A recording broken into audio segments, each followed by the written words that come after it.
Boa noite, senhor presidente. Eu cumprimentar meus colegas vereadores, cumprimentar toda a nossa imprensa, os nossos secretários aqui. O secretário José Carlos vai falar em seguida. Cumprimentar a comunidade da Várzea Grande, cumprimentar a todos que estão nos acompanhando. Eu concordo, doutor Ubiratã, né, com as informações que o senhor me passou, né, mas também reconheço no vereador João Teixeira, um vereador que foi muito combativo nessa casa. Ele sempre foi muito reto, muito correto nas suas atitudes. E essa mesma postura ele está adotando frente a uma Secretaria de Saúde que tem que matar muitos leões por dia. E o vereador João Teixeira, que é secretário de Saúde, tem sido muito elogiado, comunidade, por vários municípios aqui da região da Serra. Ele tem sido um exemplo de administração de recursos com escassez. Eu tenho certeza que 99% da população que usa os recursos de saúde tem uma satisfação muito alta em relação ao que está acontecendo. E aqui esse 1% que não é alcançado, o secretário João Teixeira sempre luta para alcançar. Então, a gente, quando tem algum questionamento, eu só não posso concordar que os medicamentos são arcaicos, eles são de qualidade comprovada, e se a gente tem um questionamento, a gente tem que avançar, então, nesse aspecto, e provar que realmente esses medicamentos são arcaicos. Mas, dando sequência, colegas e senhores da imprensa, cumprimentar o Gerson Sorges, eu quero falar um pouquinho sobre as declarações do ex-prefeito Nestor Tisotti, no blog do Gerson, sobre o Centro de Saúde da Várzea Grande, se não me engano, na semana passada. O senhor ex-prefeito falou, em relação à localidade do Centro de Saúde, que não perguntaram e determinaram que seria naquele local. Eu quero informar, então, o senhor ex-prefeito, que foi realizada uma audiência pública com cerca de 300 moradores lá da Várzea Grande, que, de forma unânime, reconheceram que aquele era um ótimo local para a Várzea Grande. E ainda que uma audiência pública é um instrumento legítimo de consulta. Também afirmou o ex-prefeito que já compraram terreno da família do subprefeito, demoliram a casa e não deram explicações, se referindo a um estacionamento de um terreno ao lado, onde será o centro de saúde. Bom, o seu Alcino Altraiter, que é pai do subprefeito, o senhor Cícero, pai do Felipe Altraiter, que foi vereador do Progressista aqui nessa casa, vendeu, de fato, terreno, mas não para o município. Vendeu a terceiros, inclusive, é só consultar a matrícula no cartório. Ainda, o senhor ex-prefeito disse qual a diferença dessa compra e da maneira que eu queria fazer com os meus primos. Palavra do ex-prefeito. Eu respondo dizendo que o seu Alcino Altraiter, proprietário do imóvel, então, não é primo do prefeito Fedoca, e o senhor Alcino Altraiter não doou recursos para a campanha eleitoral do atual prefeito. Ainda, eu poderia aqui levantar a voz e gritar e gesticular, dizendo dessas inverdades que o ex-prefeito falou. Mas não. Não. Esse é um momento, comunidade, de grande reflexão. Estão aí as grandes transformações acontecendo todos os dias. Basta verificar as relações humanas entre nós, nossos filhos.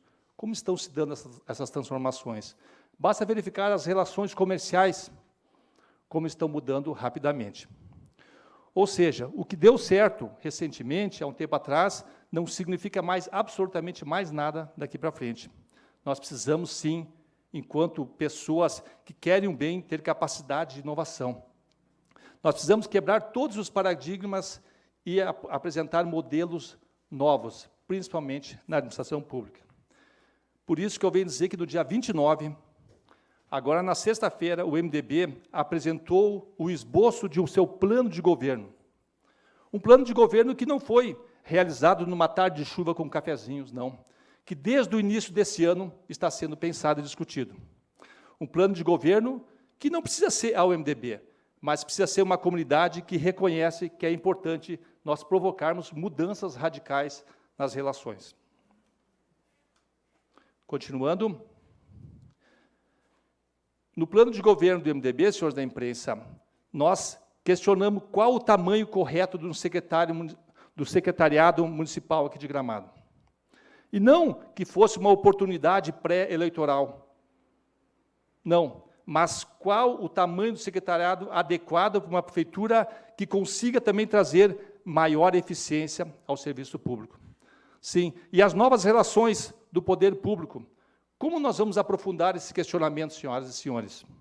As relações com a Corsã, com a EGR, com o DAER, que está aqui, o pessoal do Belvedere, há quantos e quantos anos nós estamos dependendo do DAER e sem uma resposta?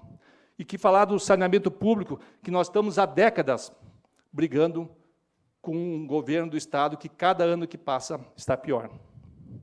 Portanto, nós também precisamos, senhor José Carlos, nosso secretário de Turismo, discutir cada vez mais um plano diretor para o turismo, especificamente. Nós precisamos saber respeitar as tradições, mas trazer modernidade a cada dia ao serviço público. E o que é fundamental para se conseguir tudo isso aí e outras mais, a grande, necessária e constante qualificação de todos aqueles que quiserem ser representantes públicos e políticos. Qualificação, porque é só por ela que nós vamos conseguir melhorar a performance do trabalho público. Nós precisamos, sim, de pessoas com conduta ética e reconhecida. Nós precisamos do fim do radicalismo. Nós precisamos de propostas inovadoras, propostas para o futuro, como o MDB está propondo. Nada mais do que isso aqui. Senhor presidente, eu vou encerrar com uma frase que está em todos os nossos gabinetes. Se queremos progredir, não devemos repetir a história, mas fazer uma nova história. Muito obrigado. Comunidade, os colegas, reitero os cumprimentos. Quero aproveitar esses minutos finais também para fazer um questionamento, senhor secretário. Tem sido dito aqui muitas vezes que o governo passado deixou 20 milhões em caixa. Vamos entender que nesses 20 milhões, e nenhuma vez foi dito, tem um recurso chamado Fundo Verde. Fundo Verde, para que a comunidade possa entender, é um recurso que tem especificamente ser utilizado no meio ambiente conforme as regras definidas. Desses 20 milhões, que são ditos que ficou no caixa da prefeitura, então, se nós recolhermos cerca de 6 milhões, que provavelmente era o Fundo Verde, sobraram 14 milhões ao final do último governo do Nestor Tizotti. Mas também, dentro de uma linha de coerência, nesses 14 milhões que sobraram, é importante dizer que o governo Nestor foi beneficiado com 17 milhões de empréstimo. Vejam, comunidade, se ficaram 14 milhões, e de fato ficaram disponíveis no caixa, mas 17 milhões foram emprestados, autorizados por essa casa. Eu quero também trazer aqui a palavra coerência, vereadora Manu, porque eu acho que é assim que se constrói. Nós temos que ser coerentes sempre. Sempre. Se ficaram 14 milhões, e se não tivesse havido o empréstimo de 17 milhões, quanto que ficaria no caixa? Matematicamente falando. E tem mais um detalhe muito importante. Lá em agosto, setembro de 2016, o governo Nestor Tizotti não realizou a licitação dos medicamentos.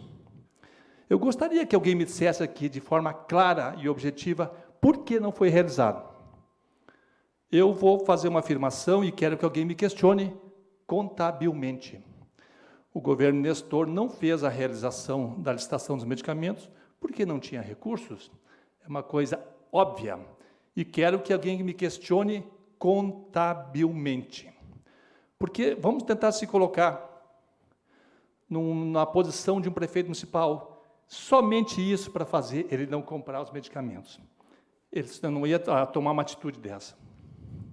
Então, lá por agosto, setembro, o governo Nestor não tinha absolutamente recurso e foi beneficiado, bem ao final do ano, por um recurso extraordinário. Esta que é a realidade contábil.